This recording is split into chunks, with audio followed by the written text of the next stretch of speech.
Environment था एक different, एक सिविल वॉर का फियर था, एक कॉन्फ्लिक्ट था। सारे म्यूट नहीं है, I guess all of them are mute. और उसकी एक पर्टिकुलर कंडीशंस के अंदर उसकी जो थ्योरी थी जो वहाँ पे दी गई।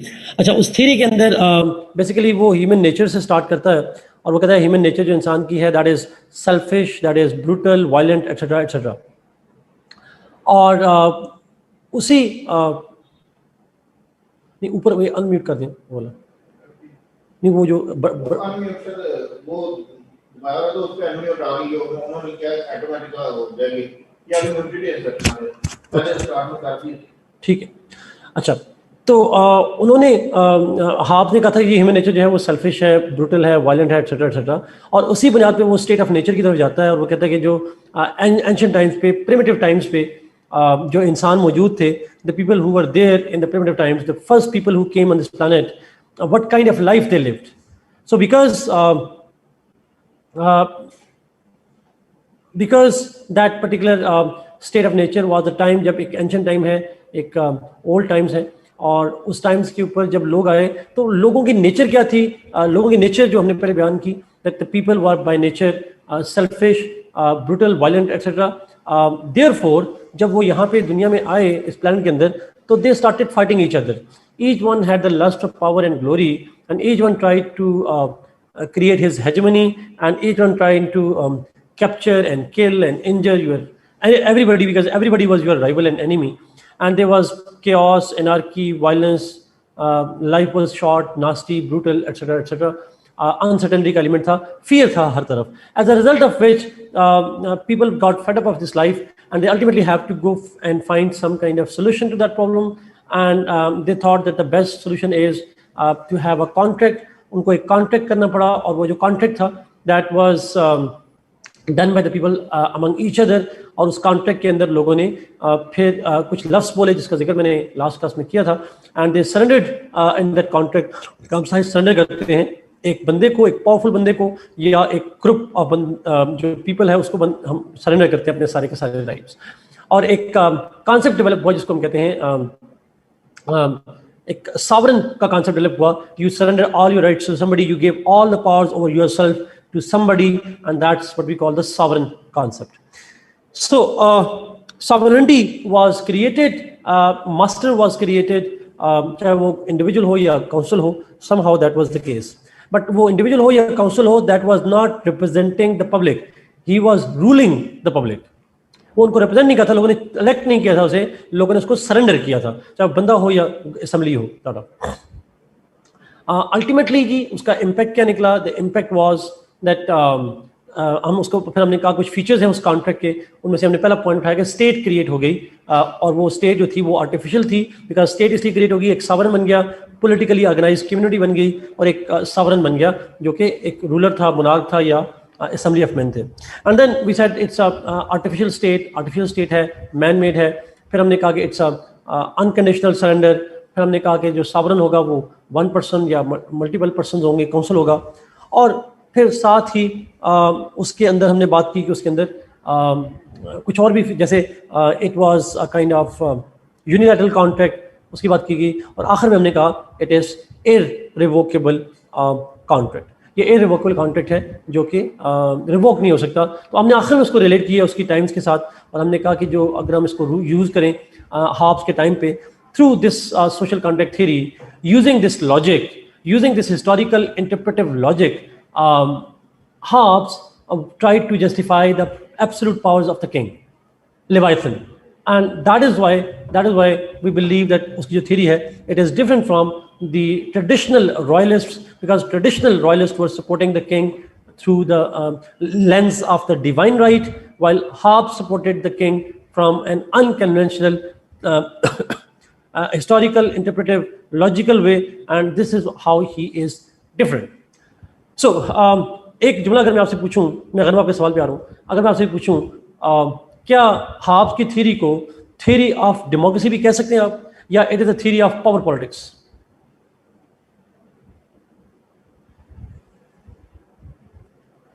It is not a theory of democracy जी, it is a theory of power politics, या पावर रिलेटेड थ्योरी है, अथॉरिटेरियनिज्म को प्रमोट करने वाली थ्योरी है। That's the point that you need to understand.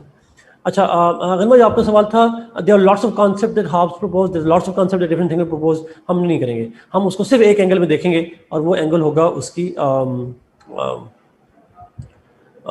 Only will relate a particular theory जो जिसकी वो बात कर रहे होते हैं sir. Okay, should we start now? Lecture start कर लें? आई गेस मोस्टली बच्चे आगे होंगे। Okay, great.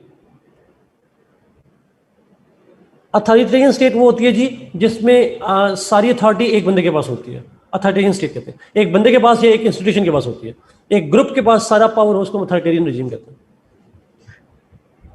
मोनार्की वो होती है जिसके अंदर head of the state is chosen on the basis of hereditary principles.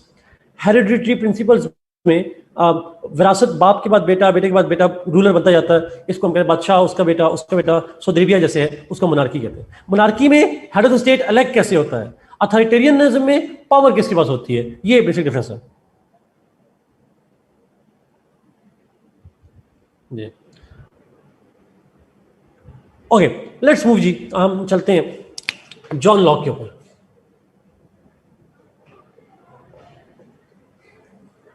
Thank you. John Locke, नहीं छुना तो नहीं पानी, नहीं ठीक है। John Locke was born in 1632 and he died in 1704। Date of birth में फिर भूल जाऊंगा शायद, जरा चेक कर लीजिएगा। नहीं आप नहीं, आप अच्छा, आसान रेलेवेंसी नहीं करनी, ओके। जॉन लॉक की थ्योरी के ऊपर जाते हैं जी। जॉन लॉक की जो थ्योरी है वो बड़ी इंपॉर्टेंट है। कंपैरिजन में सवाल आता है, बट कंपैरिजन के ऊपर मैं बाद में आऊंगा कैसे करना है। John Locke was born in, इसकी बायोग्राफी से स्टार्ट करेंगे। He was born in England, वो भी इंग्लैंड में पैदा हुआ था। His father was an attorney, उसके फादर एक लॉयर थे, वकील थे। And he belonged to a well-off family, financially wealthy family थी, land owning family थी, they were rich in their fortune. So Locke was born with very good financial conditions. His father taught him from the highest institutions at that time. He taught him the basic science and basic philosophies and all that. Later on, Locke was enrolled in medicine at Oxford. बाद में उसको medicine में, यानी डॉक्टरी जिसको हम modern में MBBS कह लें, पाकिस्तान में जो भी कह लें, but he got involved into medicine. He enrolled as student of medicine in Oxford, जहाँ पे उसने अपनी मेडिसिन के अंदर बैचलर्स कंप्लीट किया।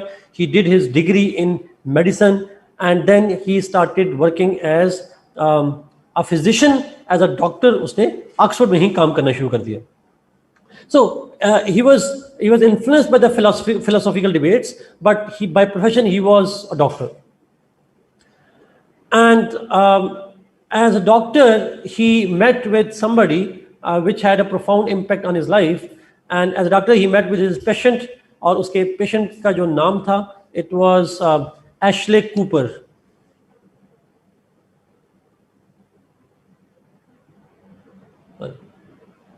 Ashley Cooper was the name of that patient who became his lifelong friend. Ashley Cooper का बाज़ किताबों में शायद आपने पढ़ा हो तो टाइटल भी लिखा होगा, Earl of Shaftesbury. Cooper, yes, COOPER। और इसको टाइटल अर्ल ऑफ शॉफ्टसबरी भी कहते हैं आप, लेकिन नाम उसका जो है वो एशले कूपर है। This Ashley Cooper was one of the founding members of the Whigs party. Google करेंगे मिल जाएगा साजिद, अर्ल ऑफ शॉफ्टसबरी, SHAFTSBURRY, शॉफ्टसबरी। अच्छा, ये टाइटल था उसका। बात क्या कर रहा था? He was the founding father of wigs party. ये बड़ी पॉइंट है। नजर नहीं आ रहा जी, वो डॉक्टर मेहरा लिखी हुई नजर नहीं आ रही कहीं पे, तो आई डोंट नो वो कैसे याद करें। विग्स पार्टी जो है दैट वाज, मुझे नजर आ रहा है, मैं सॉरी कमेंट कर लेता हूँ बीच में। विक्स पार्टी का फाउंडर था। मैं इस डिटेल में बाद में आऊँगा, विक्स पार्टी क्या थी और वो सारी चीज़ें क्या थी, नहीं इस पे बाद में आऊँगा। अच्छा, यस, आप कह सकते हैं अली रिपब्लिकन पार्टी से था। रिपब्लिकन पार्टी नहीं, मतलब रिपब्लिकन था, पार्लियामेंट की पावर की वजह से। Anyway, with him, Locke got interest in politics and political philosophy. He started taking part in active politics, and he started writing on political philosophy. वो लिखता रहा political philosophy के वजह से। He wrote different works on it. जो सबसे important किताब है लॉक की पॉलिटिक्स के हवाले से, that is called the Fragments on Government.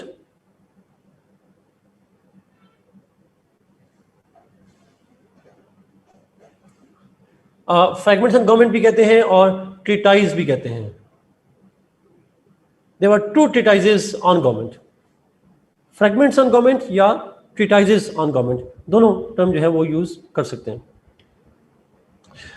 2 थी, तो ट्रीटाइजेस करेंगे या फ्रैगमेंट्स करेंगे, 1 and 2 इस हवाले से नाम देता हूँ।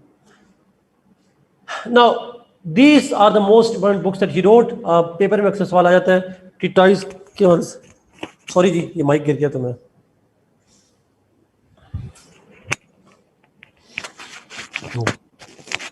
अब ठीक है।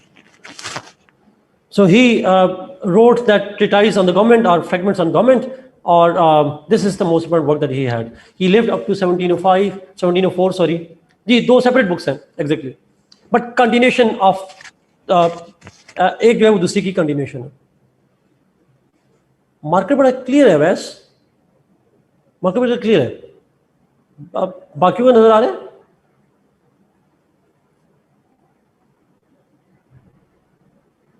अच्छा, फॉन्ट बड़ा कर देते हैं, हाँ ये कर लेते हैं। ओके, ठीक हो गया। 2 treatise on government जी, ये है। अब फॉन्ट को कर लूँ जी। Ashley was one of the founders of the Whigs party. Okay, now biography clear है। 3 टेकअवेज याद रख लीजिएगा। डॉक्टर था, याद रख लीजिएगा। अमीर था, आप डॉक्टर था, अमीर था।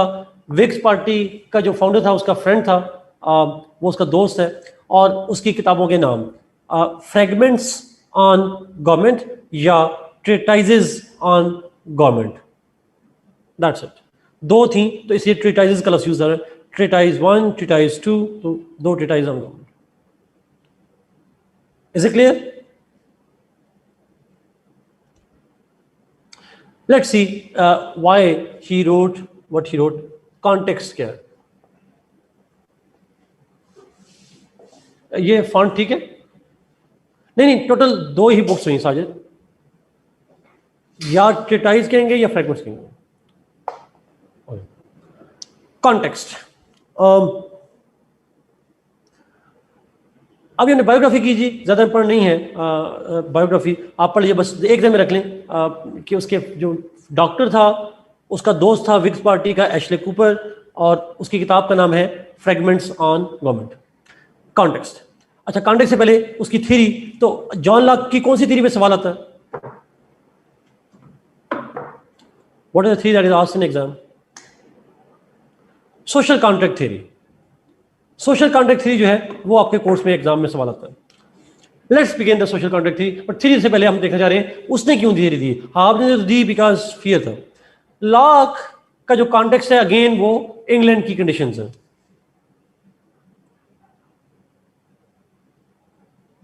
Conditions in England eight that time. अच्छा, आप में से कुछ लोगों ने अगर किताब जाके पढ़ी हो घर में या कोई टॉपिक पढ़ा हो, तो मैंने हाफ्स की दफ़ा कहा था फियर था सिविल वॉर का। तो क्या अगर आप में से किसी ने पढ़ा हो तो सिविल वॉर हुई थी कि नहीं हुई थी? फिर वो फियर मटेरियलाइज हुआ था या नहीं? एनीबॉडी?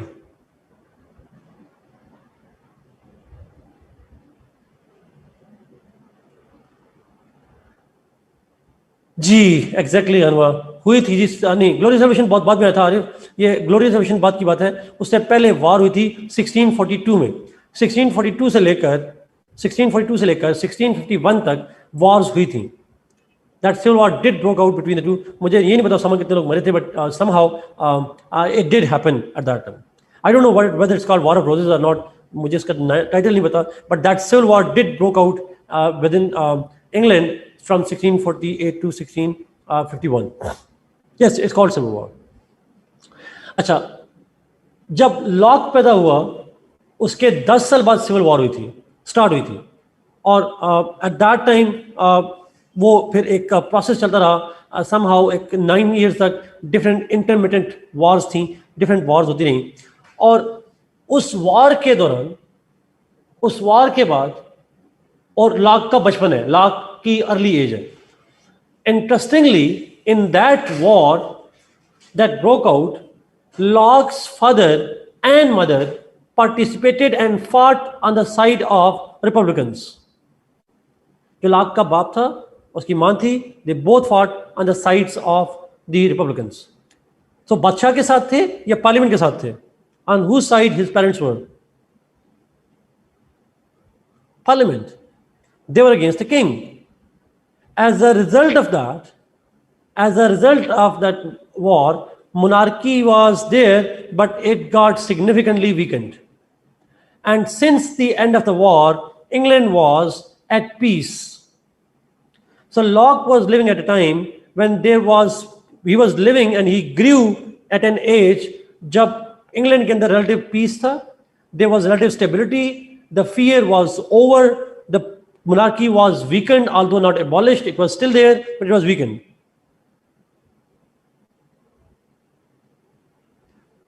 मैं इस तरह गलत यूज तो नहीं करूंगा, but it was not the birth of strong constitutional monarchy. आप स्ट्रॉन्ग के बजाय आप ये कहें it was birth of the constitutional monarchy, that will be more appropriate. So monarchy की जो पावर थी वो कम कर दी गई. Parliament started gradually growing in powers, grow बहुत स्लोली. इसका मतलब नहीं था कि अचानक से सारी पावर्स आ गई. Gradually it was growing in powers, and most importantly there was peace in England, relative peace in England. Now उस वक्त इंग्लैंड के अंदर सिविल वॉर जब हुई तो उसके बाद 10 साल की उम्र थी लॉक की, और soon after civil war there was peace in England, relative peace in England, and the parliament was growing in powers, monarchy's power were being reduced. So जो लॉक था उसके टाइम पे हम कह सकते हैं he witnessed peace, not the fear that Hobbes grew with.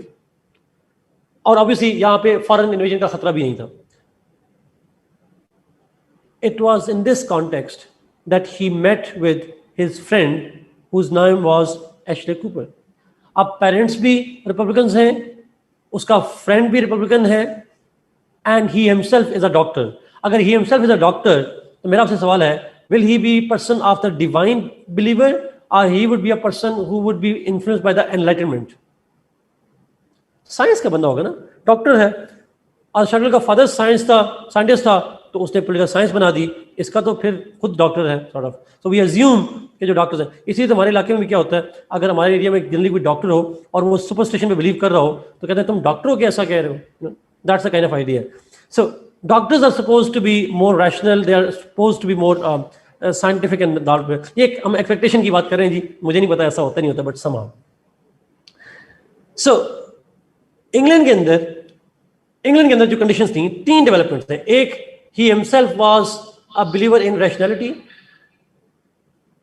Secondly, there was relative peace in England, and thirdly, his parents and his friend, they all were Republicans. Engineers के बारे में no comments, Umar. Rationality, he himself was believing in rationality.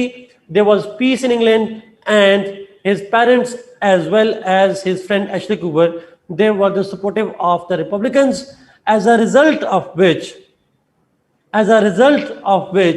the John Locke produced his social contract theory to justify the powers of the king. Therefore, the social contract theory was produced to justify the powers of the parliament, and to justify the rejection of Hobbes theory. जो Hobbes का idea था कि बादशाह के पास power होनी चाहिए, and he constructed a rational argument that was rejected by Locke through his social contract, and his social contract was meant to justify the powers of the parliament in England. देखिए ना, बढ़िया basic थी logic, कोई इसमें science तो है ही नहीं. उसका बाप रिपब्लिकन्स की खातर जंग लड़ता रहा, पेरेंट्स उसके, उसका बेस्ट फ्रेंड, उसका जो फ्रेंड था विक्स पार्टी का फाउंडर है। अगर उसका फ्रेंड फिक्स पार्टी का फाउंडर है, पार्टी का है, तो पार्लियामेंट से होगा, पार्लियामेंटेरियन होगा, रिपब्लिकन होगा, और उसके पेरेंट्स पार्लियामेंट की खातिर लड़ते रहे, तो लॉक की सिंपैथीज किसकी साइड पे होंगी? On whose side will he be? Parliament, republicans parliament की साइड पे होगा, लॉजिक सी बात है। अम्मा अब्बा की पार्टी, एग्जैक्टली, जो अम्मा अब्बा की पार्टी है वही उसकी पार्टी है sir. But obviously not because his Amma Baba said that, but because he himself actually developed a theory to justify the आप भी theory दे दें पीटीए को सपोर्ट करने की या पीएमएलएन को सपोर्ट करने की, but he provided a theory in which he could support the idea of the parliament supremacy. He could support the idea that parliament should have all the powers and king should not have all the powers. This is why, this is the context of Locke. अच्छा, मैं इस सवाल को reverse करता हूँ context को। अगर lock के जमाने में फियर होता, उसके पेरेंट्स रिपब्लिकन की तरफ ना लड़े होते, उसका दोस्त विक्स पार्टी का ना होता, तो क्या उसकी सोशल कॉन्ट्रैक्ट थ्योरी यही होती?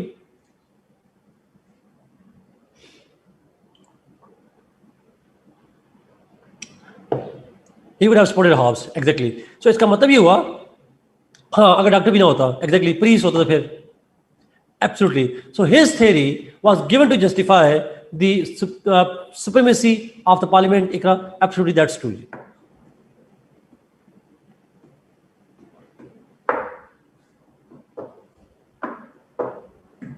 His parents were, आप ठीक कह रहे हैं, but एक फैक्टर नहीं होता ना, multiple factors actually created a condition in which he wrote in defence of the Republicans. किसी एक की बात नहीं कर रहे, मल्टीपल कंडीशंस थी that played an interactive role and ultimately have an impact on that. एक फैक्टर को हम नहीं कह सकते true. Okay, let's go to the theory जी। अब जरा थ्योरी पे जाते हैं। Locke begins his theory by explaining human nature.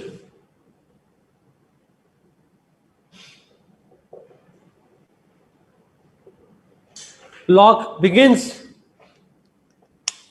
नहीं, Sajid, peace, let him think about democracy, peace का लिंक अभी यहां से आएगा, उससे लिंक नहीं आएगा। पीस का लिंक अभी इसकी सोशल कॉन्ट्रैक्ट चीजें कैसे आते हैं अभी एक्सप्लेन करूंगा। Locke begins his theory of social contract by explaining the human nature. According to John Locke, man by nature is essentially good. He is cooperative.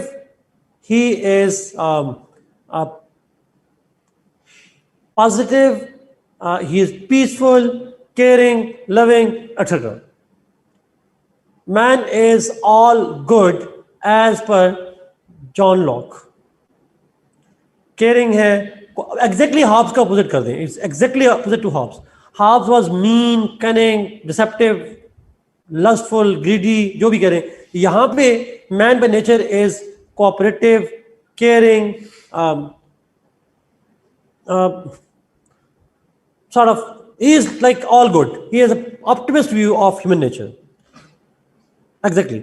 He had a positive view and optimist view of human nature, that man is essentially very cooperative and collaborative and all that. So he's all good. Perfect. Optimist view of human nature. State of nature. पहले तो बताएं state of nature कैसे कहते हैं? What does it mean by state of nature? ये लफ्ज़ आप भूल जाएंगे इसलिए पूछ रहा हूँ।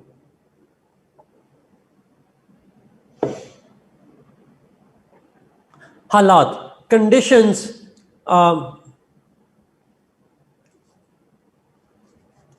yes, exactly मेरा हमजा। Conditions, circumstances, किस जमाने की circumstances की बात हो रही है? At what time? What is the time that we are talking of? Ancient times, नहीं, civil war नहीं, ancient times पे, 17th century की बात भी नहीं हो रही, नहीं, present reality की बात भी नहीं हो रही। It is the time of the जब state नहीं थी, जब दुनिया में नए नए इंसान आए थे, at that time, state of nature, originally, when man landed on this, आप में से कल किसी ने मूवी देखी है 300 सीजन, सॉरी, बिल्कुल नए नए इंसान तारीख में जब आते हैं, that was the time when, जब इस तरह के लोग थे, when these kind of people were there, सारे अच्छे लोग थे, तो स्टेट ऑफ नेचर में किस तरह की कंडीशन होगी, what type of life would be eight that time? तो आपको क्या इमेजिनेशन आती है, क्या हो रहा होगा? Life was peaceful. There was peace, they were happy, there was tranquility, there was harmony. हर तरफ सुकून चैन था sir. It was a time when man was contented, man was happy, man was satisfied, he was social, he had interacted with each other, they had यानी a kind of फिर देखिए question यही आपका सवाल आ रहा है.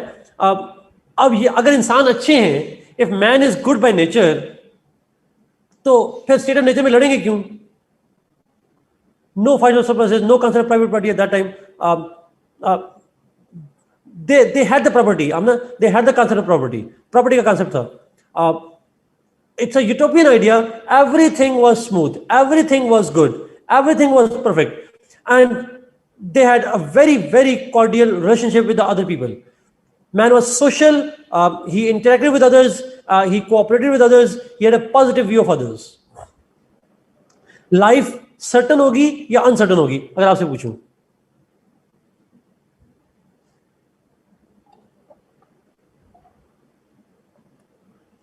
Life would be short or long?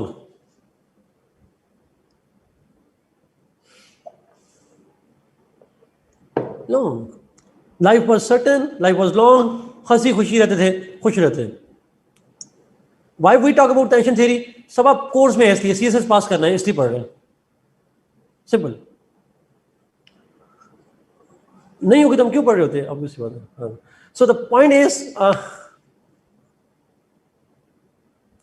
point is, वो कहता है कि जब इंसान नए नए आए थे तो अच्छे इंसान थे और इसलिए पीसफुल एनवायरनमेंट था सारों का सारा. अच्छा, मैं समझ को लिंक करूंगा, आपका सवाल मुझे समझ आ रहा है, मैं इसको अभी लिंक कर रहा है मैंने. Now if everything was good, if everything was going fine, then what happened? Why? अच्छा, यहाँ पे मैंने आई डोंट नो, मुझे जरा प्लीज याद करिएगा. Did I explain to you yesterday about a term pre political and pre social state of nature? I guess we did. Okay, नहीं चले, मैं आज की बात करता हूँ, फिर कल पे ऐड कीजिएगा प्लीज. लेकिन मेरा ख्याल मैंने किया था, लेकिन मैं अभी में बताता हूँ. अच्छा, हाब्स की स्टेट ऑफ लॉ की स्टेट ऑफ नेचर में जब लोग सारे हंसी खुशी ठीक ठाक गुजार रहे थे, everything was going fine, were they politically organized? अच्छा, आप पहले तो ये बताएं, पॉलिटिकल ऑर्गेनाइजेशन कहते किसे हैं? आप सारे नो यस करी जा रहे हैं, पहले बताएं पॉलिटिकल ऑर्गेनाइजेशन किसे कहते हैं? ये पॉलिटिकल साइंस का बच्चा बता सकता है, बाकी नहीं बता सकता. सुकून कब्र में, साजिद इधर नहीं है, सुकून नहीं. कॉन्टेक्स्ट से पहले were there any political institutions? Were there any laws?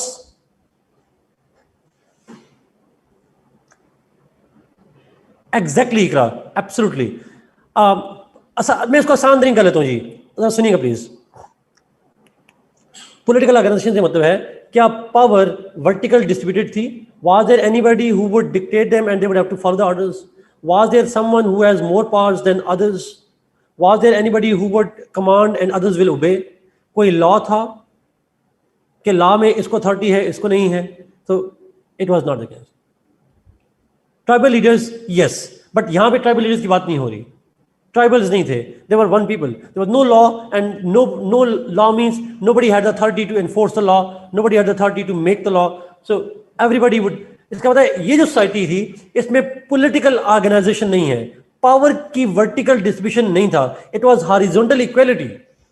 If it was horizontal equality, no vertical authority, that is called, तो इसको हम कहते हैं state of nature was pre political. politically organized नहीं थी. They lacked any political organizations. No hierarchy of powers. Asad, absolutely, that will be the best word.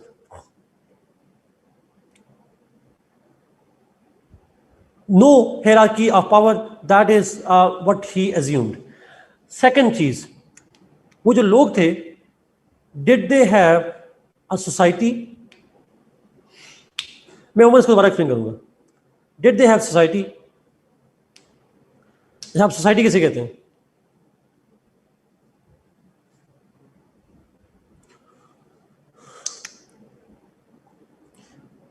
बड़ा आसान तरीन डेफिनेशन है जी. वो group of people, those group of people who develop common norms and values. When the people live at one particular place, having common norms and values is called society. अच्छा, norms और values क्या होती हैं? What does it mean by norms? मतलब क्या है इसका? Example ना दीजिएगा, सच बताना. Rules, exactly. अच्छा, रूल्स, अखलाकियात तो नहीं कहेंगे, स्टैंडर्ड्स का लफ्ज़ ज़्यादा अप्रोप्रिएट हो जाएगा. अच्छा, सेट स्टैंडर्ड्स. स्टैंडर्ड्स क्या होते हैं? मैं simplest of definition, norm is that yardstick that distinguishes between good and bad. Do's and don'ts are absolutely. What is good and what is bad? Not accepted by all. That standard is accepted by all. This is good and this is bad. You develop a yardstick to distinguish between what is good and what is bad. Do's क्या कर सकते हैं? Don'ts क्या है? जब ये society मिलकर ये नॉर्म, ये चीज डेवलप कर लेती है, तो कहते हैं हम ये नॉर्म्स आ गई. सोसाइटी वो ग्रुप ऑफ पीपल है who have common values of good and bad.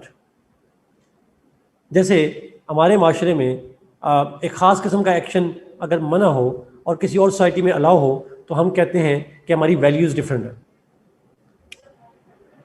It's simple. हमारे लिए वो एक्सेप्टेबल हो, दूसरों के लिए एक्सेप्टेबल ना हो, तो वो जो है वो डिफरेंट हो जाती हैं. हमारा कल्चर डिफरेंट है, हमारी वैल्यूज डिफरेंट हो जाती हैं. सो सोसाइटी के अंदर कॉमन वैल्यूज का होना जरूरी है, और वैल्यूज से मतलब है common sense of good and bad का होना जरूरी है.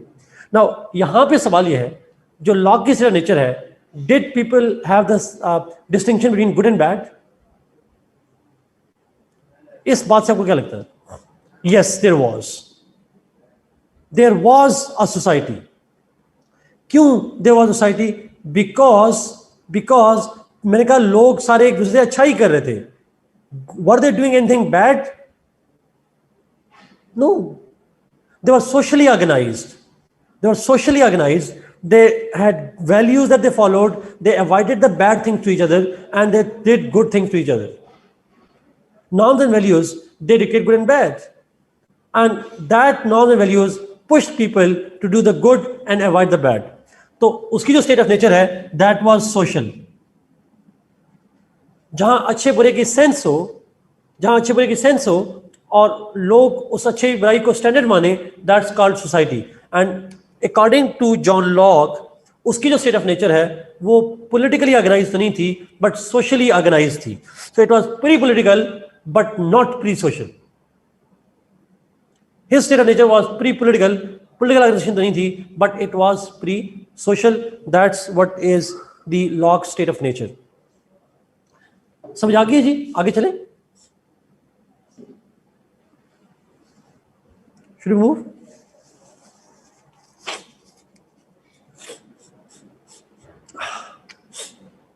Okay. Now, मैंने हॉब्स की दफा नहीं एक्सप्लेन किया था, तो अगर मैं आपसे पूछूं हॉब्स की स्टेट ऑफ नेचर में, मैं उसी पे लगाऊं, वो जो लास्ट क्लास में हॉब्स की स्टेट ऑफ नेचर में, was it state of nature pre political थी या नहीं थी? Was it political or not?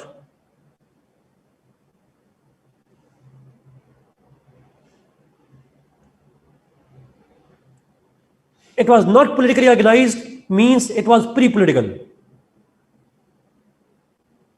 देखिए ना, स्टेट ऑफ नेचर में तो वहां पे हर वक्त लड़ाई झगड़ा होता था. They used to fight with each other and there was no political organization. अच्छा, लॉब्स की स्टेट ऑफ नेचर में हर तरफ एनार्की, chaos, कॉन्फ्लिक्ट था. तो वर दे अ सोसाइटी? कोई सोशल नॉर्म नहीं थी. There was no sense of good and bad at all. No, जहां माइट इज राइट हो वहां नाम तो हो ही नहीं सकती ना. That was the condition. तो हॉब्स की state of nature pre political भी थी, प्री सोशल भी थी. लेकिन लॉक की state of nature pre political तो है, लेकिन प्री सोशल नहीं है, मतलब सोशल थी. हाँ, lock state of nature was pre political but social. ये रट्टा लगाने का कोई फायदा नहीं होगा, समझ के करेंगे तो ज्यादा समझ आ जाएगी। Please, it's simple. Because everybody cooperate with each other, therefore the society existed. Socially organized थे, लेकिन कोई पॉलिटिकल अथॉरिटी नहीं थी उनके दरमियान में। अब इसी पॉइंट से अगले पॉइंट पे चलते हैं। लॉक कहता है because they were not politically organized and that was the first major drawback. कैसे ड्रॉबैक था? ड्रॉबैक ये था कि लॉक कह रहा है अभी, उसने कहा जब आबादी बढ़ती शुरू हुई, व्हेन द पॉपुलेशन ग्रीव, तो पॉपुलेशन जी pre political means no authority who could decide, simple, कोई पॉलिटिक्स नहीं। अब मैं लॉक पे आ गया जी, वापस आ गया लॉक पे। लॉक के अंदर लॉक ने कहा कि लोगों के दरमियान में कोई पॉलिटिकल ऑर्गेनाइजेशन नहीं थी, कोई ऐसा बंदा नहीं था जो उनके दरमियान में फैसले कर सकता, who could decide and take decisions or dictate. हाँ, सोशली ऑर्गेनाइज्ड है। लॉक ने कहा कि जब लोगों में कोई फैसला करने वाला नहीं था, कोई अथॉरिटी नहीं थी जिसकी चलती दोनों के ऊपर, डिफरेंट लोगों के ऊपर, तो फिर जब आबादी बढ़ना शुरू हुई, एज द पॉपुलेशन ग्रीव, तो उसकी वजह से प्रॉपर्टी के ऊपर कॉन्फ्लिक्ट बनना शुरू हुए लोगों में। The people developed disputes mainly over property. कैसे? आबादी बढ़ने से पॉपुलेशन में कैसे हो जाता है? बड़ी सादा सी मिसाल है। वो घर, वो फैमिली जिसके अंदर वारिस ज़्यादा हों, अक्सर लड़ाइयाँ होती हैं।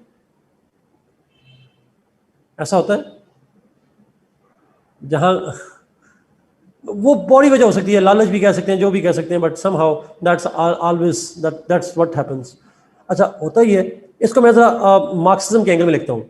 If there is more people, you need more property for food and you need more property to live, as a result of which there is conflict on resources. Exactly, Gurutalan. उसका impact क्या आया? जब आबादी बढ़ेगी, limited area होगा irrigation का, जहाँ से, या ट्रीज कम होंगे जहाँ से वो खाते पीते होंगे, और डिमांड बढ़ती गई, सप्लाई कम थी, रिसोर्सेज कम थे, तो जिसकी वजह से प्रॉपर्टी डिस्प्यूट बनना शुरू हुआ। ये मेरी प्रॉपर्टी है या तुम्हारी प्रॉपर्टी है?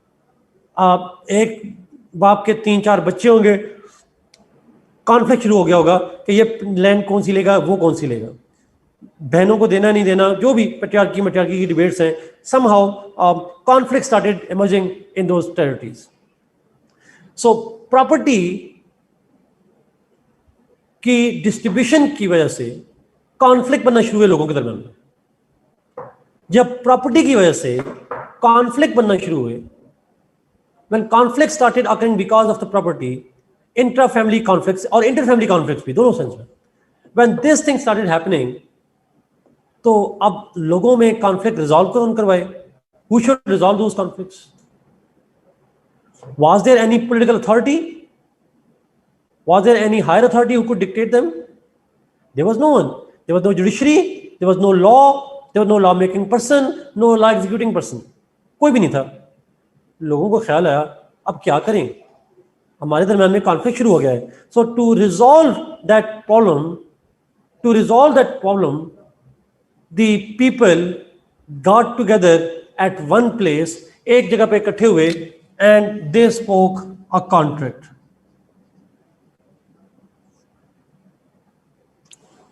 लोग एक जगह पे इकट्ठे हुए, उन्होंने क्या किया? उन्होंने कॉन्ट्रैक्ट किया आपस में। They entered into a contract with each other. Rational थे, समझदार थे, तो एक जगह पर इकट्ठे हुए, इस मसले को सॉल्व करते हैं और एक अथॉरिटी बना लेते हैं। And when they gathered eight one place and they spoke a contract. अच्छा, ये कॉन्ट्रैक्ट वर्बल होगा या रिटन होगा? ओरल, वर्बल कॉन्ट्रैक्ट है जी। वर्बल रिटन नहीं है। रिटन एंशिएंट टाइम में, उस वक्त लोग लिखना पढ़ना भी शायद नहीं जानते होंगे, सोच ही जा रहे हैं ना, इमेजिनेशन करी जा रहे हैं। अच्छा, लोगों ने एक जगह पे इकट्ठे हुए और कॉन्ट्रैक्ट किए। अब यहां पे लॉक कहता है, ये लॉक के लफ्ज़ है, उसने कहा 2 कॉन्ट्रैक्ट हुए थे, 2 कॉन्ट्रैक्ट्स वर स्पोकन। 1, लॉक की ये पॉइंट समझ आ गया तो समझ लें आपको डेमोक्रेसी समझ आ गई मॉडर्न। अगर आपको ये पॉइंट समझ नहीं आया तो मॉडर्न डेमोक्रेसी समझ में नहीं आएगी। जो आप सिविल मिलिट्री रिलेशन और बाकी चीजें पढ़ेंगे बाद में जाके वो आपको समझ नहीं आएंगी अगर आप ये नहीं पढ़ा तो। लॉक ने कहा 2 कॉन्ट्रैक्ट हुए। पहला कॉन्ट्रैक्ट, फर्स्ट कॉन्ट्रैक्ट, उसने कहा लोग एक जगह पे इकट्ठे हुए एंड दे सेड, अब मैं उनके वर्ड्स कोट कर रहा हूं, एग्जैक्ट वर्ड नहीं होंगे, उसी को मैं थोड़ा सा कुछ उसके वर्ड्स होंगे, कुछ रिफ्रेज करूंगा, कुछ आइडियाज हैं। उसने कहा people got together at one place and they said, each person is saying, हर इंडिविजुअल बोल रहा है, वो कह रहा है I surrender my rights to the community as a whole on the condition that you do the same. Not exactly but sort of. I repeat this point. Locke ने कहा कि I myself surrender all my rights not to a man, not to assembly of man, but to the community as a whole. तमाम लोगों को collectiveness जो उनकी है community की, उसको सरेंडर करता हूं, बट एक शर्त है। कंडीशन क्या है? On the condition that you do the same. साथ में बैठे हुए बंदे को कहा तुम भी ऐसा करोगे, उसने तीसरे को कहा, तीसरे ने चौथे को कहा, चौथे ने पांचवें को कहा, पांचवें ने छठे को कहा। Each one is saying to each one of them that I am willing to surrender the rights over me. मैं राइट सरेंडर करने के लिए तैयार हूं अपना, किसको? You all, community as a whole, but इस शर्त पे कि तुम अपने ऊपर भी राइट पूरी कम्युनिटी को दोगे। So everybody surrendered all their rights to everybody as a whole. Exactly Fiza, exactly Mustafa, property dispute की वजह से कॉन्ट्रैक्ट करना पड़ा उनको, दैट्स द पॉइंट। अच्छा, अब सवाल यह है, जब ये कॉन्ट्रैक्ट कर लिया और इस कॉन्ट्रैक्ट में उन्होंने अपनी अथॉरिटी किसको दे दी? Who was given all the authority?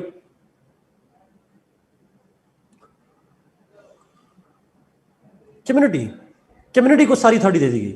When community was given all the authority, तो फिर एक प्रॉब्लम ये बना, अब कम्युनिटी तो एज अ होल कैसे गवर्न करेगी? Community can not govern itself, उसके लिए मुश्किल हो जाएगा गवर्न करना। Community is too vast and too busy in their own affairs, they can't always manage themselves. तो फिर लॉक ने कहा इस कम्युनिटी ने एज अ होल अपने आप की गवर्नेंस के लिए फिर उन्होंने क्या किया? They entered into a second contract, एक दूसरा कॉन्ट्रैक्ट किया। This second contract was the contract between the community as a whole and they chose some representatives from themselves.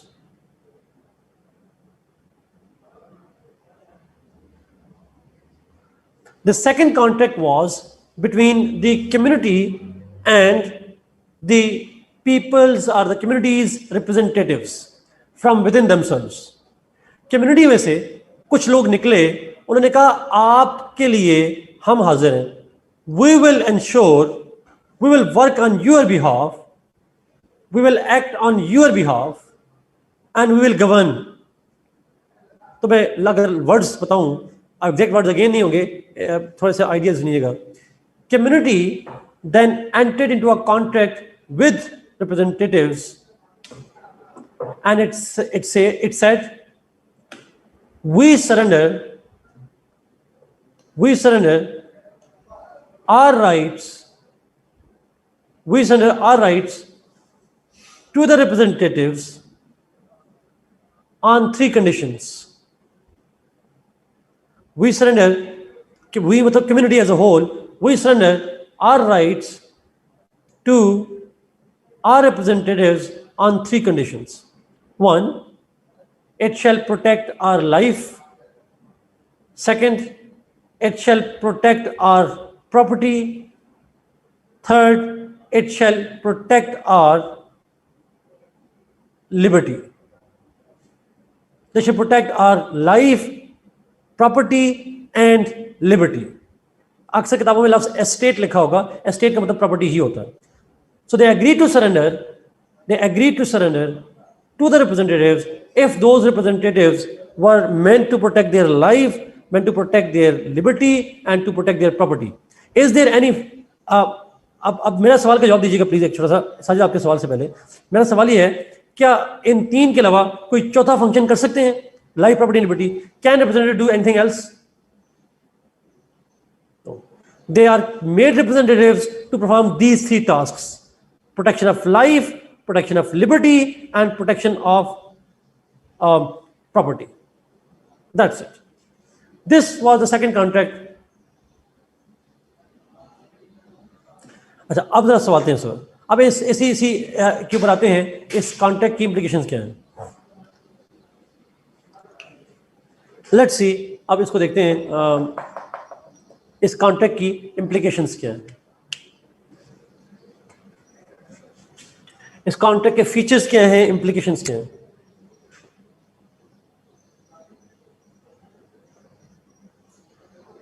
पहला, द फर्स्ट वन, अब सुन जाइएगा, फिर आपके सवाल में लूंगा इंशाल्लाह. First, this contract established a state. इस कॉन्ट्रैक्ट के नतीजे में स्टेट बन गई. अ स्टेट वाज क्रिएटेड. कैसे? एक पॉलिटिकल ऑर्गेनाइजेशन आ गई, मतलब उनमें से एक बन गई, अथॉरिटी बन गई दैट यूज्ड टू गवर्न. अब मेरा सवाल ये है, स्टेट का मतलब होता है political organization. State is the political community, political organization. और पॉलिटिकल ऑर्गेनाइजेशन का मतलब मैंने बताया था, जहां पावर हायरार्किकल, वर्टिकल हायरार्की होती है, ऊपर अथॉरिटी, ऊपर अथॉरिटी, ऊपर अथॉरिटी, ऊपर अथॉरिटी. तो सवाल ये है, इसमें लोगों के ऊपर अथॉरिटी किसके पास चलेगी? Who has the authority over people?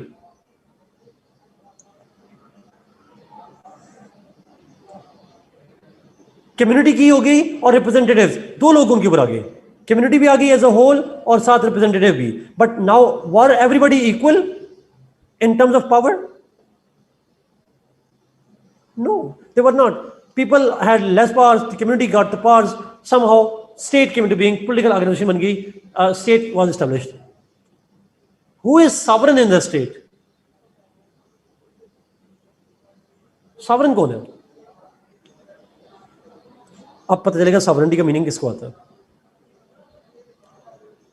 Community है नुमाने का, पीपल हैं,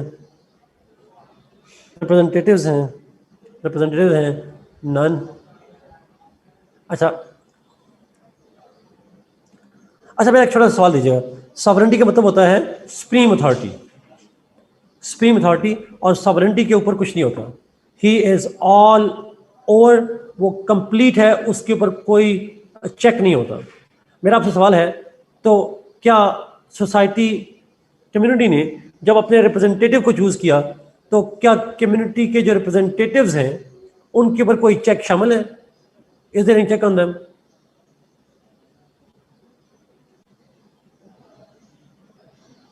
यस, कंडीशंस है चेक.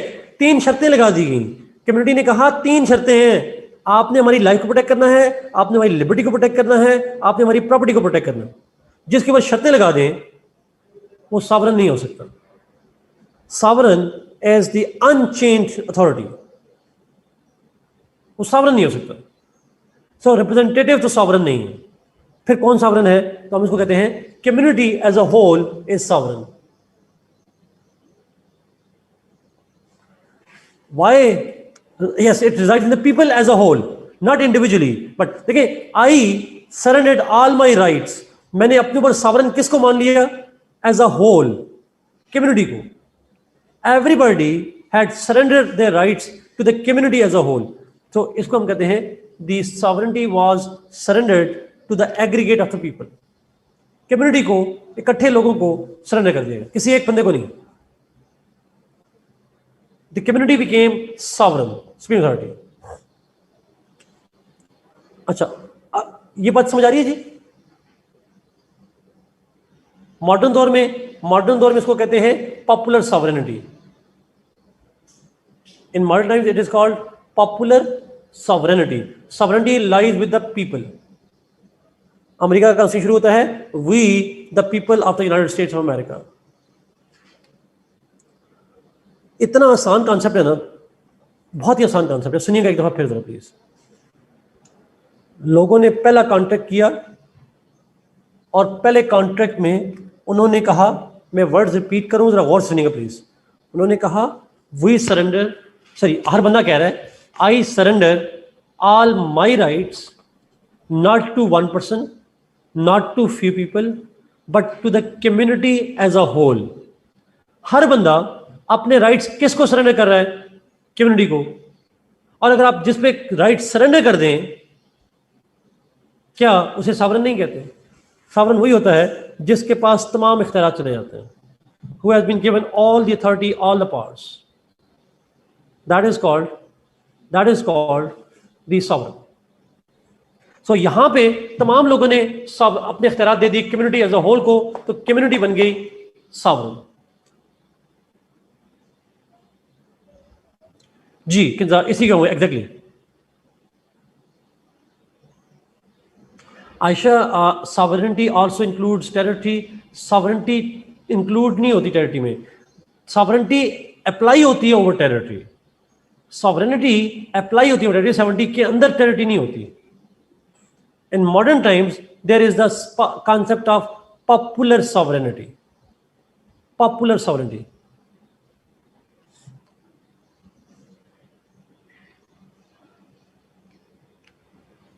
यस समझा। मैं आऊंगा ये सारे पॉइंट को रिपीट करूंगा, थर्ड पॉइंट पे आ रहा हूं, फिर आगे आता हूं। अच्छा, ये स्टेट जो बनी थी, देखिए जब ये कॉन्ट्रैक्ट हुआ तो कॉन्ट्रैक्ट के नतीजे में पीपल गॉट टुगेदर, लोग इकट्ठे हुए, उन्होंने मिलकर अपनी अथॉरिटी सरेंडर की एक कम्युनिटी को। जब सॉवरेन बन जाता है, अब मेरा सवाल जरा सुनिएगा, स्टेट के 4 एलिमेंट्स बताए थे, population, territory, government, sovereignty.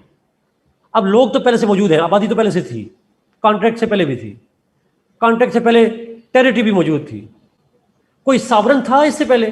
Contract से पहले was there anybody who is sovereign? There was no.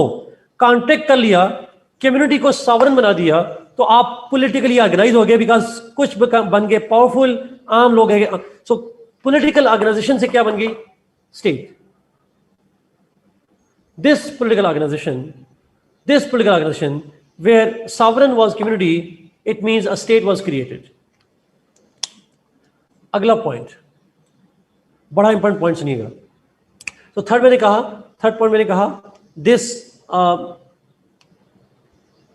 This contract, जो कॉन्ट्रैक्ट है, इस कॉन्ट्रैक्ट में लोगों ने स्टेट बनाई, तो ये स्टेट नेचुरल है या आर्टिफिशियल है?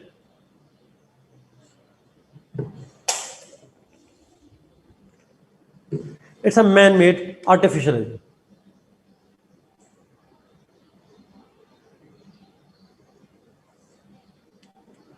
फोर्थ पॉइंट, आप जरा सोच के जवाब दीजिएगा, सब अंडरस्टैंडिंग करके। मैंने कहा state came into being as a result of this contract.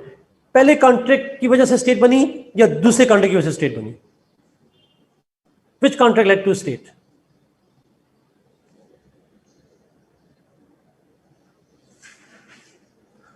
चलो अब मैं एक्सप्लेन करता हूँ। Answer is first. क्यों? Answer is first, let me explain why. Okay, पहले कॉन्ट्रैक्ट में ईच पर्सन इज सेइंग कि मैं अपने ऊपर सारे राइट्स सरेंडर कर रहा हूं कम्युनिटी एज अ होल को।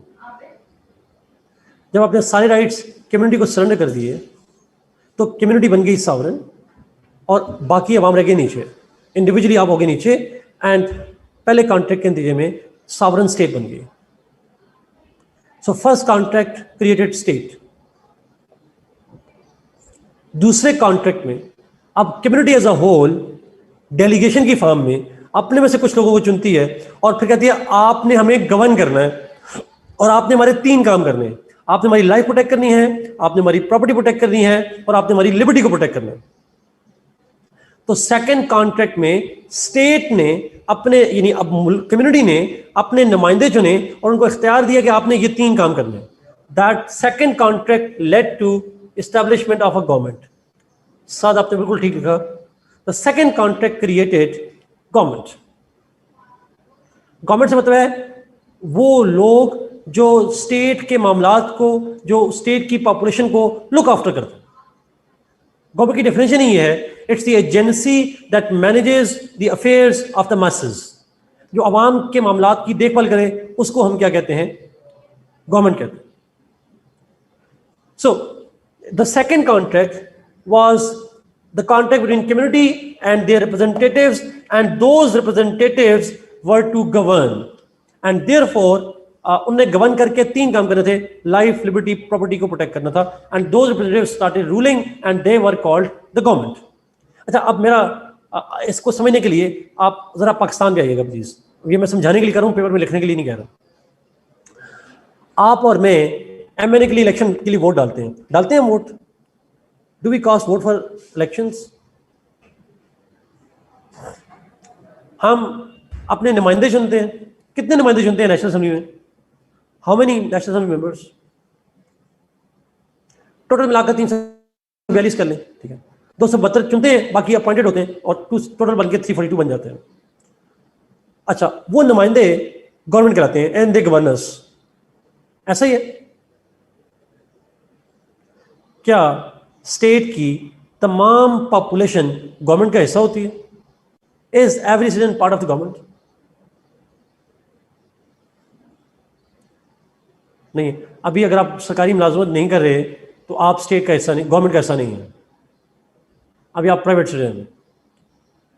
तो इसी तरीके से इसकी दफा तमाम आबादी, कम्युनिटी एक तरफ, और उनमें से कुछ लोग चुने और उनको कहा आप हमें गवर्न करो, तो वो कुछ लोग क्या कहलाते हैं? Government.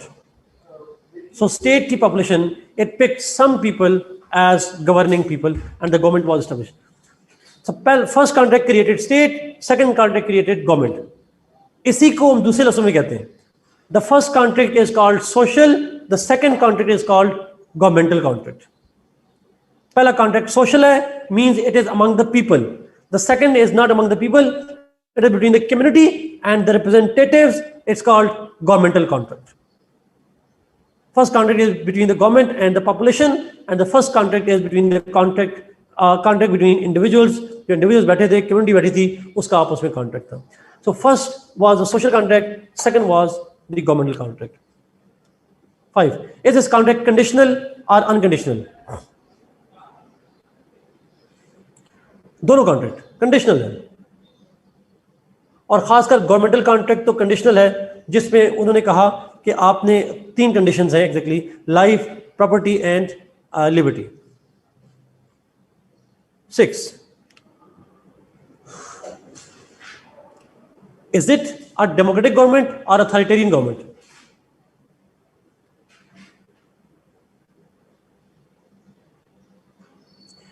It's a democratic government. आप जरा सवाल बताइएगा, सुनिएगा प्लीज. वो डेमोक्रेसी जिसमें community governs itself through chosen representatives, उसको हम कहते हैं indirect democracy. System in which community chooses its representatives and governs itself through representatives, it is called indirect democracy.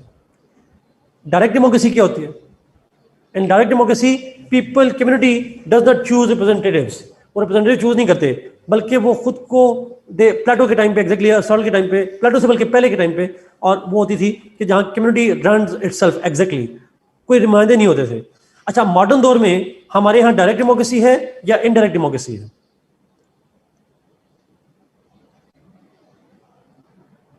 Indirect है. तो अगर आपसे पूछे हु इज द पायनियर और founder of the modern representative या इनडायरेक्ट डेमोक्रेसी, इसका founder कौन है, तो क्या लिखेंगे? लाख भाई साहब थे. He was the one who was the first thinker who have given the theory of the representative government. Is it clear? Simple. अच्छा, कॉन्ट्रैक्ट यूनिलैटरल है या बायलैटरल है? कॉन्ट्रैक्ट यूनिलैटरल है, बायलैटरल है? बायलैटरल है. ट्रू.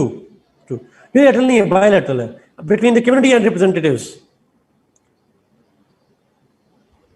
दो हैं. अच्छा, इज इट रिवोकेबल और इररिवोकेबल?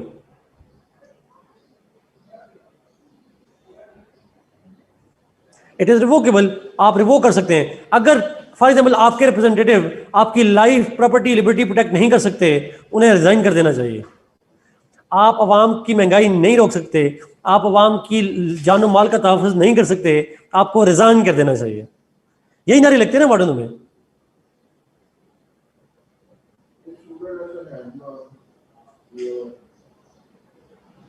क्या है?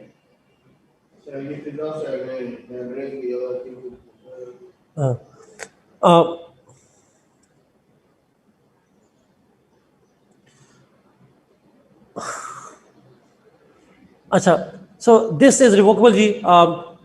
Yes, it's revocable in the context of community contract.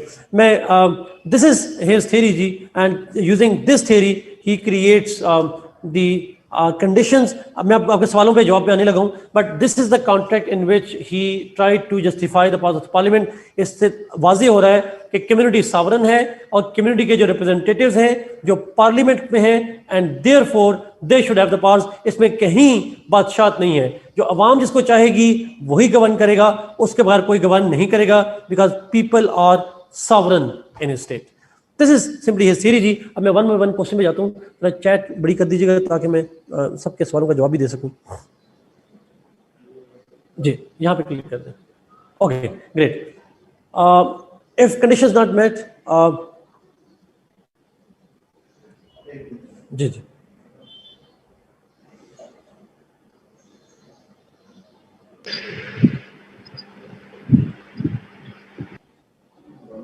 नहीं, साइड पे क्लिक करें. यहाँ पार्टिसिपेंट लिखा हो ना ऊपर ऊपर ऊपर. हाँ, यहाँ पे बाहर बाहर, इससे बाहर. यहाँ पार्टिसिपेंट लिखा हुआ है, 100 लिखा हुआ है. 100 लिखा हुआ है. हाँ, बस अब ठीक है.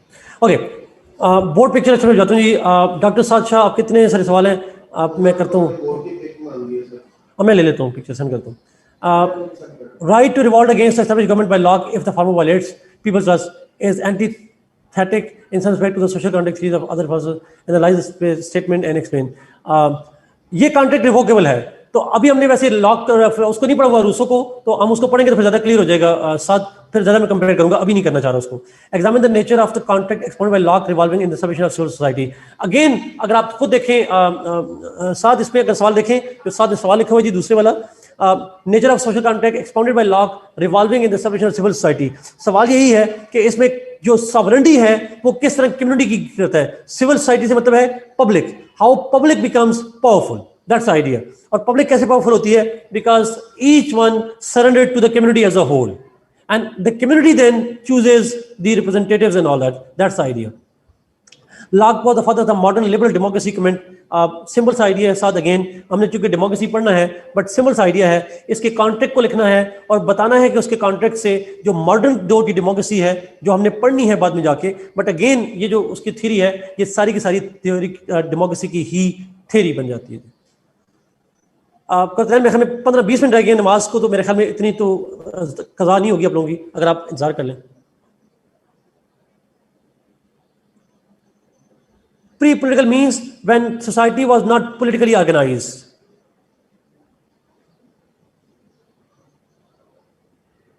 कौन से पॉइंट्स के नेम दोबारा रिपीट कर दूं Abdul? Yes Amir Hamza, yes, answer is yes. Context का रिव्यू कर दूं जी. कॉन्टेक्स्ट बड़ा आसान से है. इंग्लैंड के अंदर उसके जमाने में, लॉक के जमाने में, there was peace, and Locke was a student of science, and his parents and his friend belonged to Republicans. All these factors shaped his theory of the social contract. Yes, why not, Sonia? You can definitely. You can make notes. जिनके सवाल miss हो गए जी, chat ऊपर चली जाती है, आप दोबारा पोस्ट कर दिया करें अगर आपका नाम मिस हो गया हो तो. एग्जामिन वाले क्वेश्चन पर सर क्रिटिसाइज कर सकते हैं. जमशेद ने पूछा, यस यू कैन क्रिटिसाइज जी. What is liberty, Sajid? Liberty is freedom. Freedom to do whatever you like. How long are political science answers supposed to be? Amir Hamza, depend करता है, बट 6 पेजेस 7 पेजेस बन जाते हैं average. Did this theory come before or after Glorious Revolution? This theory was given before Glorious Revolution. This was given before Glorious Revolution, but he continued to write even afterwards. Why is Locke called the father of indirect democracy when he merely gave speculation about the origin of democracy? गन्ना देखें, it was not a speculation, it was a theory. And we know that there are theories of history, you know, history के बारे में बहुत से लोग theories देते हैं. It was an assumption which was assumed, but obviously not totally assumed, considering the human nature that he had, because उसके time पे people were living a peaceful life. जब peaceful हो तो लोगों के बारे में आपका view होता है कि they are good people. उसने assume किया लोग अच्छे थे, फिर जब नए नए आए होंगे तो उन्होंने ये इस तरह से किया होगा. So in fact हम उसकी फादर इसलिए इसको मॉडर्न थ्योरी में कहते हैं कि थ्योरी हमेशा ही स्पेकुलेशन पे बेस करती है. सोशल साइंस की थ्योरी स्पेकुलेशन में कुछ ऑब्जर्वेशन थी लोगों के हवाले से, और उन लोगों की ऑब्जर्वेशन के हवाले से ही had to assume something. So government is one of the four elements of state. If there was no government existed at first contract, then how the state was formed? Because first contract में state में जब sovereign बना लेते हैं अवैस, तो sovereign जिसको चाहे government की अथॉरिटी दे दे. सॉवरन जब बन जाता है तो government becomes the authority of the sovereign. वो चाहे गवर्नमेंट को खत्म कर दे, चाहे वो गवर्नमेंट को रख ले. तो सॉवरन होना जरूरी है, गवर्नमेंट ना भी हो तो चल जाता है. मेरी आवाज आ रही होगी, लेकिन मेरे साथ मसला है कि क्वेश्चन में पढ़ नहीं सकता. अब वो एक सेकंड रुकना पड़ेगा जी आप लोगों को. वो लाइट आ जाती है तो करेंगे.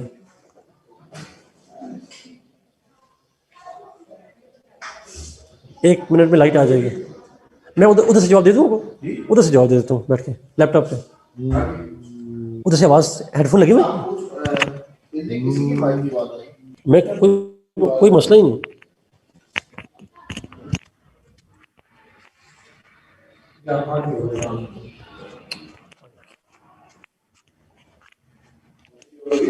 हाँ हो गया.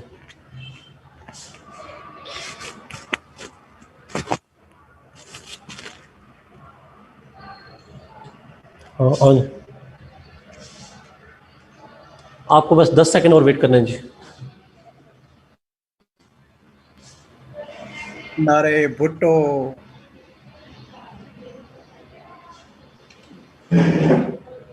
ओके सॉरी जी, अब आपकी मुझे नजर आ गई. Sir biography doesn't have to be mention in answer sheet. Yes you don't need to write that. Yes it's fine. Writing आपकी डिपेंड करती है. बत्ती गई. Saad yes you can. Thank you. अभी मैं रेलेवेंस की बात नहीं कर रहा हमजा. वो रेलेवेंस का पार्ट अभी आएगा बाद में, जब हम तीनों की थ्योरीज को कर लेंगे, फिर एक थोड़ा क्रिटिसिज्म और तीनों की रेलेवेंस की बात करेंगे. बट जस्ट एक आइडिया जरूर है.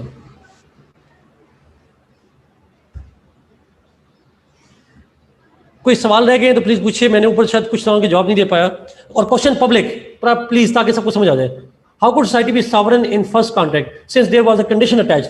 क्या कंडीशन अटैच थी उमर? उसमें कंडीशन ये थी, हर बंदा दूसरे पे कंडीशन अटैच कर रहा है. कम्युनिटी पे कोई कंडीशन नहीं थी. कंडीशन थी दूसरे इंसान के ऊपर थी कि तुम भी सरेंडर करोगे. कम्युनिटी एज अ होल पे कोई कंडीशन नहीं है, तो इसलिए सॉवरन बन गई कम्युनिटी. कम्युनिटी पे कोई कंडीशन नहीं है as a whole. Sir theory explain कर दें briefly. I missed a lot due to connection. Please जब तक लाइट नहीं आती. आ गई है Mariam light. Sir, if question is not directly asked about thinker's theory, we will still write about what influenced him to write the theory, like Ruskin after Saratoga. Yes, we will write, Aisha. We will still write that. Law की theory does not explain how to tackle fear, isn't it? No, हमारा इसलिए because ये बड़ा अच्छा सवाल है. Law की theory fear के बारे में बात नहीं करती, इसलिए मैंने context दिखाया. उसके दौर में fear था ही नहीं. There was peace. If there was peace, fear था ही नहीं, तो कैसे उसको जरूरत ही नहीं पड़नी उसकी. So he did not deal with the fear because there was peace during his time. Unmute करें अवैस को. अवैस में देखता हूँ एक मिनट पीछे कोई है. कोई नहीं है. अवैस एक मिनट में आपको अनम्यूट करता हूँ तब तक. Can we compare his theory to Hobbes? You must compare his theory to Hobbes. But कैसे करना है अभी हम रूसो को करेंगे, फिर मैं कंपेयर कर बताऊंगा तरीका. I will do that later on. अस्सलाम वालेकुम सर. गुड. खुद ही अनम्यूट कर दिया जी अवैस. सर मेरा क्वेश्चन ये था कि जिस लॉ की थ्योरी में कंडीशंस दी गई थी जब रिप्रेजेंटेटिव्स को, तो ये हॉब्स में जब उन्होंने अपनी पावर्स को सरेंडर किया और दे दिया, तो वो वापस क्यों नहीं ले सकते थे? देखिए आप वापस तब ले सकते हैं जब आपने कोई शर्त रखी हो और अगली पार्टी ने वो शर्त पूरी ना की हो. हॉब्स की दफा जब सरेंडर किया गया था तो कोई शर्त रखी ही नहीं गई थी. उन्होंने कहा था बस हमसे आप हमें गवर्न करें, जैसे भी करें हमें गवर्न करें. There was no condition attach, no strings attach. जब शर्त नहीं होगी तो रिवोक किस बुनियाद पे करेंगे आप? यहाँ पे शर्तें हैं. आपने लाइफ, प्रॉपर्टी और लिबर्टी प्रोटेक्ट करनी है. अगर कोई शर्त पूरी नहीं होती फिर आप कहेंगे आपने शर्त पूरी नहीं की, आपका कॉन्ट्रैक्ट खत्म, आप चले जाए रिप्रेजेंटेटिव, हम नए रिप्रेजेंटेटिव लेकर आएंगे। Okay sir, thank you. Welcome. Over third point of the context.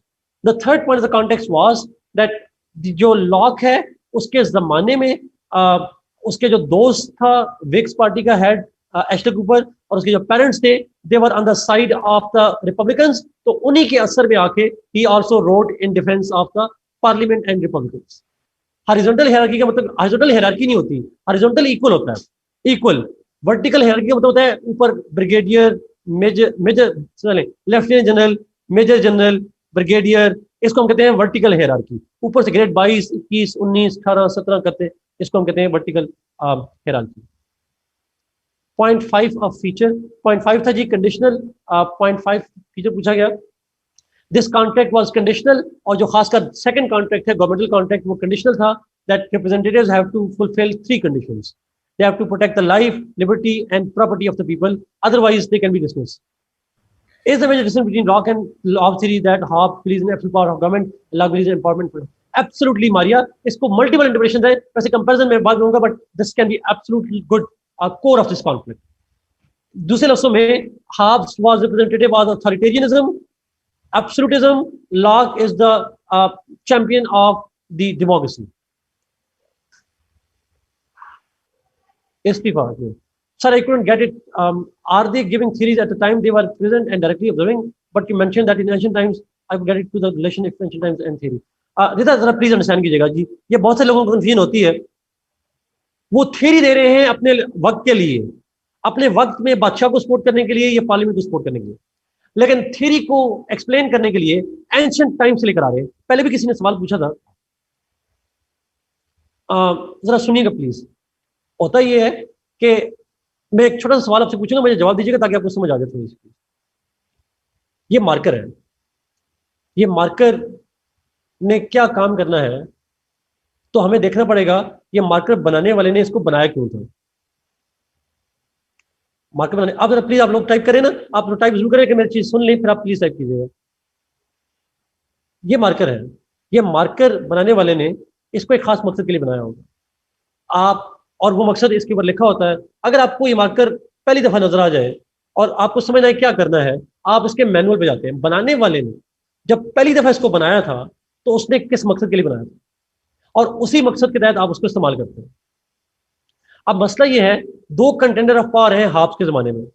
एक बादशाह कहता है मेरे पास इख्तियार हो, लॉक कहता है मेरे पास इख्तियार हो, और सॉरी पार्लियामेंट कहती है मेरे पास इख्तियार हो, आवाम के नुमाइंदे कहते हैं मेरे पास इख्तियार हो, बादशाह कहता है मेरे पास इख्तियार हो। 2 कंटेंडर है, किसकी सुनी जाए? तो हाब्स और लॉक ने कहा देखते हैं, जब शुरू में पहली दफा स्टेट बनी थी कौन हुक्मरान था, हु गॉट द पावर, किसके पास इख्तियार था? तो जिसको पहले लोगों ने इख्तियार दे दिया उस हिसाब से हम डिसाइड कर लेंगे। Let's go back into the history. तो उन्होंने फिर एज्यूम किया कि तारीख में शुरू में जब नए नए लोग आए होंगे तो उस वक्त इख्तियार किसको दिया था। तो उन्होंने फिर कहानी बनाई कि जी लोग अच्छे थे या बुरे थे, उन्होंने कहानी बनाई कि स्टेट ऑफ नेचर कैसी थी, और उससे अंदाजा लगाया। हाब ने कहा चूंकि उस वक्त बादशाह को सरेंडर कर दिया गया पुराने जमाने में, और उस सरेंडर में कह दिया गया कि अब हम आपको रिवॉल्ट नहीं करेंगे, अब आपने हमेशा गवर्न करना है, हमें बस आपकी आशीर्वाद चाहिए, you should just govern as you are sovereign, we are not having any conditions. तो फिर इसका मतलब है कि अब भी गवर्नमेंट बादशाह की ही होनी चाहिए। It's the president exactly, it's just the president. और फिर लॉक ने कहा कि नहीं, पहले जमाने में लोगों ने सॉवरेन बादशाह को नहीं बनाया था, वो तो कम्युनिटी सॉवरेन थी। कम्युनिटी जिस रिप्रेजेंटेटिव को चाहे बना दे, जब चाहे रिप्रेजेंटेटिव को हटा दे। कम्युनिटी इज सॉवरेन, कोई एक बंदा सॉवरेन नहीं था। अगर उस वक्त नहीं था तो अब भी सॉवरेन नहीं हो सकता। Sovereign once is sovereign forever, वो आज भी सॉवरेन है, उसी के जरिए से वो गवर्न करेगा। This is how he links it with the history. There is only assuming the condition that जी that's true. Why Hobbes influenced by Machiavelli? Why yes Hobbes was influenced by Machiavelli, absolutely. Hobbes was definitely influenced by Machiavelli. और मेरा theories लोगों के लिए थी भी नहीं ना, ये थ्योरी आम लोगों के लिए थोड़ी होती थी। उस वक्त पढ़ना लिखना कितने लोग जानते होंगे, ये किताबें कौन पढ़ता होगा? आजकल कोई नहीं पढ़ता, उधर कौन सा पढ़ते होंगे? These books are only, these were written for only intellectuals, not for ordinary people. आम लोग तो आम लोग होते हैं, आवाम होते हैं, और ना सीएसएस होता था exactly. Is there any element of patriotism and justice in this series? No. None. और कुछ लोगों के सवाल थे जी, प्लीज सॉरी, मैं बोलते हुए फिर भूल जाता हूँ। नहीं, मेरे पास कोई स्लाइड नहीं है साकिब या सॉरी आकिब, मेरे पास स्लाइड कोई नहीं है, I don't have any slide. मैं ये सामने स्क्रीन लगी है आपकी, डीपीएस लगी हुई है अच्छी बुरी जो भी है, और कैमरा लगा हुआ है, मैं तस्वीर भी जा देता हूँ।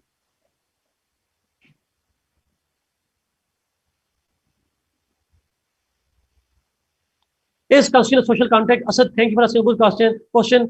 इसको कहा जाता है, but don't compare the constitution with this social contract, no it's not. Federation में जो कॉन्स्टिट्यूशन होता है वो एक सोशल कॉन्ट्रैक्ट होता है। वो कैसे होता है ये हम फेडरेशन में जाके पढ़ेंगे बाद में। असद बहुत बहुत हमजा ने पूछा sir, in half social contract isn't there any implied condition duty of security? Yes, implied है हमजा, एक्सप्लिसिट नहीं है। एग्रीड, एग्रीड, बट इंप्लाइड है, एक्सप्लिसिट नहीं है।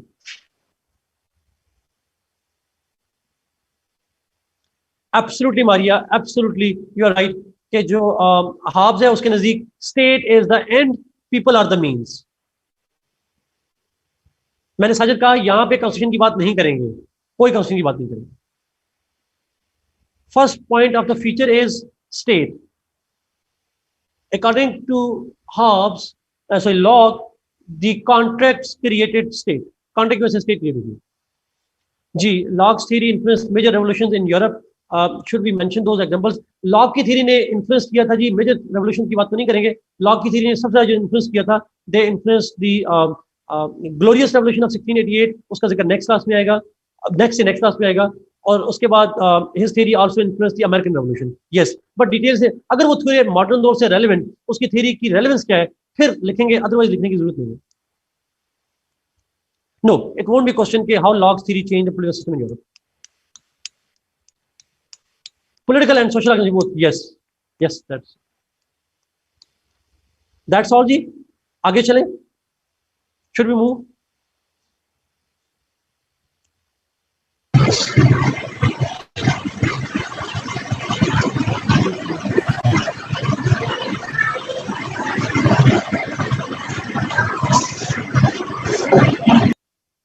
Okay, good. अच्छा, म्यूट कर दिए। What was artificial point? Artificial point means state was created by people, so it is artificial. Yes, Locke did influence French Revolution, but French Revolution पे ज्यादा influence जो है वो रूसो का आता है, रूसो का आता है। ओके जी, लेट्स मूव, हम रूसो पे चलते हैं।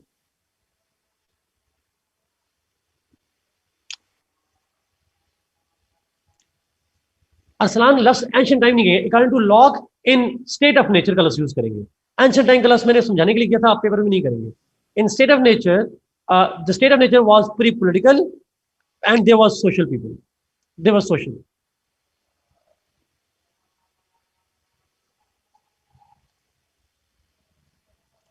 Is it clear?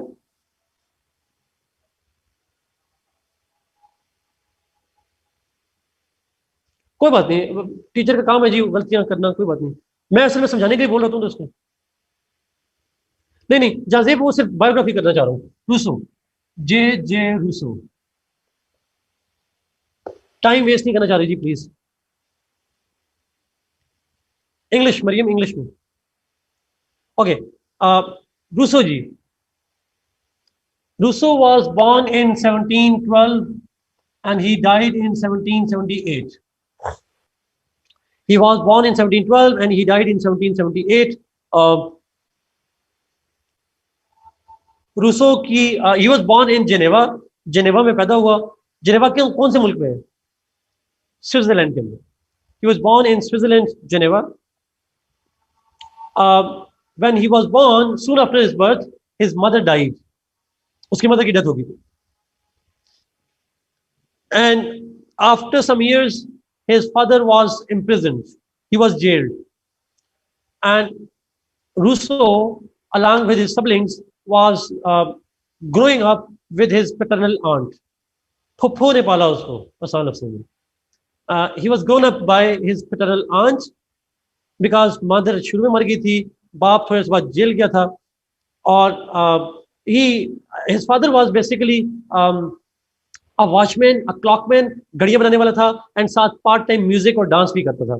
और आप देखिएगा जो लॉक है, सॉरी रूसो है, उसकी वो खुद भी बाय प्रोफेशन म्यूजिक भी बनाता रहा, कंपोज करता रहा, उसका वो भी एक रोल रहा है बड़ा।